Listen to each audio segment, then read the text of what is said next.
नमस्कार। हिमाचल आज तक के चैनल पर आप सभी का स्वागत है। मैं हूं आपके साथ शहनाज भाटिया। पेश है आज की खास खबरें। हिमाचल प्रदेश में एंट्री टैक्स विवाद में झुकी सरकार। सीएम ने सदन में किया बड़ा ऐलान। बॉर्डर एरिया में 5 किलोमीटर के दायरे में आने वालों के बनेंगे पास। हिमाचल को 3,920 करोड़ की मदद। 5 साल में अवैध खनन के 40,000 केस। आम लोगों मिडिल क्लास पर नहीं डालेंगे कोई बोझ। खनन में ट्रैक्टरों को मिल सकती है अनुमति। मुख्यमंत्री का सदन में आश्वासन।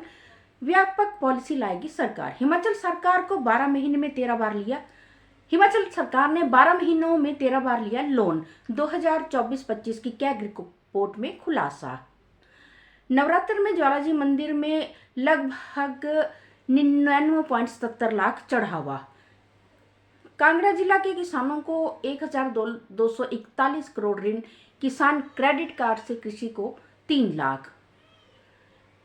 प्रदेश की 1050 पंचायतें टीबी मुक्त। चोरों ने सुनार की दुकान में 8 किलो चांदी, 100 ग्राम सोना और नकदी पर किया हाथ साफ। मुख्यमंत्री से आईटीबीपी कमांडर मनु महाराज ने शिष्टाचार की भेंट। क्या रहेंगे सोने और चांदी के दाम? अब खबरें विस्तार से। हिमाचल प्रदेश में राज्य के टोल बैरियर को लेकर सुक्खू सरकार यू टर्न लेने जा रही है। शिमला में विधानसभा सत्र के दौरान एंट्री फीस विवाद को लेकर सीएम सुक्खू ने बड़ा ऐलान किया है। सीएम ने सदन में कहा कि पहले की तरह स्थिति बहाल होगी और पहले जितना टैक्स लगता था अब उतना ही लगेगा। सीएम सुक्खू ने पंजाब के कांग्रेस अध्यक्ष राजा वंडिंग से फोन पर बात की और कहा कि पहले जितना पैसा देना होता था उतना ही अब चुकाना होगा, यानी सरकार ने रोल बैक कर लिया है। मुख्यमंत्री सुखविंदर सिंह सुक्खू ने प्रदेश में एंट्री टैक्स के संबंध में विधानसभा के बजट सत्र के दौरान महत्वपूर्ण घोषणा की। उन्होंने कहा एंट्री टैक्स को युक्ति संगत बनाया जाएगा और बॉर्डर एरिया में 5 किलोमीटर के दायरे में आने वालों को छूट देने के लिए पास जारी करने का निर्णय कैबिनेट में लिया गया है। मुख्यमंत्री ने स्पष्ट किया है कि एंट्री फीस में कोई वृद्धि नहीं की गई है, लेकिन NHAI के फास्टैग के साथ जुड़ने के कारण लोगों को थोड़ी वृद्धि का आभास हो सकता है। उन्होंने कहा कि सीमावर्ती क्षेत्रों को छूट दी जाएगी और इसके लिए पास जारी करने का फैसला कैबिनेट में लिया जाएगा। हिमाचल प्रदेश के लिए एक अच्छी खबर है कि केंद्र सरकार ने पहाड़ी राज्यों के लिए 25,000 करोड़ रुपए का विशेष फंड बनाया है। इस फंड से हिमाचल प्रदेश को 3,920 करोड़ रुपए मिलेंगे जो राज्य के विकास के लिए उपयोग किए जाएंगे। यह fund pride of hill special development assistant for the hill state under शासकी के तहत बनाया गया है। हिमाचल प्रदेश में बढ़ते ऋण और वित्तीय दबाव के बीच नियंत्रक और महालेखा परीक्षक कैग की नवीनतम अनुपालन ऑडिट रिपोर्ट ने शासन और वित्तीय प्रबंधन में गंभीर खामियों को उजागर किया है। रिपोर्ट में खनन नियमन और आपदा कोष प्रबंधन जैसे महत्वपूर्ण क्षेत्रों में बड़े पैमाने पर अनियमितताएं, राजस्व हानि और सिस्टम की कमजोरियां सामने आई हैं। रिपोर्ट के अनुसार वर्ष 2018-19 से 2022-23 के बीच 40,000 से अधिक अवैध या अनधिकृत खनन के मामले सामने आए हैं, जिसमें अकेले 2022-23 में 8,000 से ज्यादा मामले दर्ज हुए हैं। हिमाचल प्रदेश के मुख्यमंत्री सुखविंदर सिंह सुक्खू ने कहा कि उन्होंने बजट में पहली बार राज्य की वित्तीय स्थिति की सटीक तस्वीर पेश की है। अगले कुछ दिनों में अर्थव्यवस्था में सुधार की संभावना है। मुख्यमंत्री ने कहा कि सरकार नीतिगत बदलावों के माध्यम से प्रदेश को आत्मनिर्भर बनाने के लिए काम कर रही है। उन्होंने आश्वासन किया कि आम लोगों और मध्यम वर्ग के हितों की रक्षा की जाएगी और किसी भी वर्ग पर अनावश्यक दबाव नहीं डाला जाएगा। जिनकी सैलरी डेफर की गई है उन्हें जल्द भुगतान करने का भरोसा दिया गया है।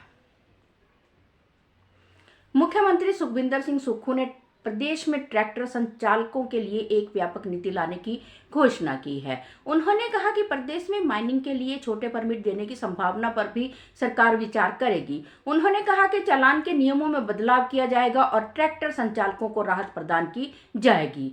विधानसभा के बजट सत्र के दौरान मुख्यमंत्री सुखविंदर सिंह सुक्खू ने विधायक रणवीर सिंह निक्का और केवल सिंह पठानिया के सवालों का जवाब देते हुए यह घोषणा की। मुख्यमंत्री ने कहा कि किसी भी ट्रैक्टर का चालान काटने के नियमों में बदलाव किया जाएगा। उन्होंने कहा कि ट्रैक्टर संचालकों को पुलिस द्वारा तंग नहीं किया जाएगा और वे माइनिंग पर अपनी आजीविका कमा सकेंगे। हिमाचल प्रदेश के बढ़ते कर्ज की स्थिति पर महालेखा परीक्षक कैग ने चिंता व्यक्त की है। कैग की वित्त वर्ष 2024-25 की रिपोर्ट में यह जानकारी दी गई है कि जिसे सुखविंदर सिंह सुक्खू ने विधानसभा बजट 70 में प्रस्तुत किया। रिपोर्ट के अनुसार राज्य का कर्ज 1 लाख करोड़ रुपए से पार चला गया है और अब कर्ज चुकाने के लिए फिर से कर्ज लेना पड़ रहा है। चैत्र नवरात्र के दौरान ज्वालाजी मंदिर में श्रद्धालुओं की भारी भीड़ उमड़ी, जिससे चढ़ावे में वृद्धि हुई। मंदिर प्रशासन के अनुसार इस बार कुल 99,77,209 रुपए का नगद चढ़ावा प्राप्त हुआ, जो पिछले वर्ष की तुलना में लगभग 10 लाख रुपए अधिक है। लगभग 3,50,000 श्रद्धालुओं ने नवरात्र के दौरान मां ज्वाला के दर्शन किए। मंदिर में विदेशी श्रद्धालुओं ने भी दर्शन किए और चढ़ावे के रूप में विदेशी मुद्रा अर्पित की। इसमें कनाडा के $135, इंग्लैंड के 75 पाउंड, अमेरिका के $6 और यूएई के 45 दिरहम शामिल है। केंद्रीय कृषि और किसान कल्याण राज्य मंत्री रामनाथ ठाकुर ने बताया कि कांगड़ा जिला के 1,42,012 किसानों ने किसान क्रेडिट कार्ड के माध्यम से ऋण प्राप्त किया है। यह जानकारी इंदु बालक गोस्वामी के सवाल के जवाब में दी गई। कांगड़ा जिला में अब तक 1,241 करोड़ रुपए का ऋण वितरित किया जा चुका है। कृषि और पशुपालन गतिविधियों के लिए अल्पकालीन ऋण पर ब्याज अनुदान प्राप्त किया जा रहा है। भारतीय रिजर्व बैंक ने अपनी 1 जनवरी 2025 से बिना गारंटी के ऋण सीमा को बढ़ाकर 2 लाख रुपए कर दिया है। बैंकों के लिए कृषि ऋण का एक निश्चित हिस्सा छोटे और मझोले किसानों को प्राप्त करना अनिवार्य है। प्रदेश की 1,052 पंचायतें टीबी मुक्त घोषित की गई, जिसमें 1,000 का आंकड़ा पार किया गया है। राज्य भर की 3,613 पंचायतों में से ऊना, लाहौल स्पीति और कांगड़ा की पंचायतें सबसे अधिक टीबी मुक्त हुई हैं। कांगड़ा जिले में 814 पंचायतों में से 287 टीबी मुक्त घोषित की गई हैं, जबकि ऊना जिले में 245 में से 158 और लाहौल स्पीति में से 45 में से 27 पंचायतें टीबी मुक्त हुई हैं। इसके अलावा मंडी, कुल्लू, सिरमौर और सोलन जिले में टीबी मुक्त पंचायतों की संख्या कम है, जिसमें सुधार की आवश्यकता है। प्रदेश सरकार के प्रयासों से टीबी मुक्त ग्राम पंचायत पहल की गति मिली है। ऊना जिले के हरोली उपमंडल में स्थित एक सोनार की दुकान में चोरी की एक बड़ी वारदात हुई है, जिसमें चोरों ने लगभग 8 किलोग्राम चांदी, 100 ग्राम सोना और 80,000 नगद चोरी किए हैं। दुकान के मालिक अजय कौशल ने बताया कि वह शनिवार शाम को दुकान बंद कर घर चले गए थे और रविवार को खराब मौसम के कारण दुकान के सीसीटीवी कैमरे बंद कर दिए गए थे। जब दुकान मालिक ने सोमवार सुबह दुकान के ताले टूटे देखे तो इस चोरी का पता लगा। पुलिस ने मामला दर्ज कर लिया और आरोपियों की पहचान करने के लिए विभिन्न टीमें गठित की गई हैं। आईटीबीपी स्थानीय लोगों से ताजे फल और सब्जियां खरीदेगी। हिमाचल प्रदेश सरकार और आईटीबीपी के बीच एक समझौता ज्ञापन पर हस्ताक्षर किए जाएंगे, जिसके तहत स्थानीय स्तर पर उत्पादित ताजी सब्जियां, फल, दूध, पनीर, मांस, ट्राउट, मछली और अन्य कृषि उत्पाद खरीदे जाएंगे।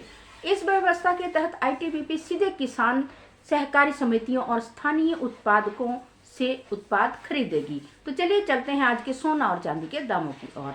आज सोना के दाम में फिर से उछाल आया है। आज सोना 1,39,922 कैरेट 916 हॉलमार्क हो गया है और चांदी के दाम जो कल थे आज भी वही है। चांदी कल 240 पर ग्राम और 2400 रुपए तोला था, वो आज भी वही है। आगे सोना और चांदी के दामों में जैसे रोज रोज उछाल आता रहता है, आगे भी सोना और चांदी के दामों में उछाल आने की संभावना है। इसी के साथ आज के समाचार समाप्त हुए। मैं शहनाज भाटिया के साथ पवन कुमार सिंह और मनोज शर्मा की रिपोर्ट। जय हिंद, जय हिमाचल।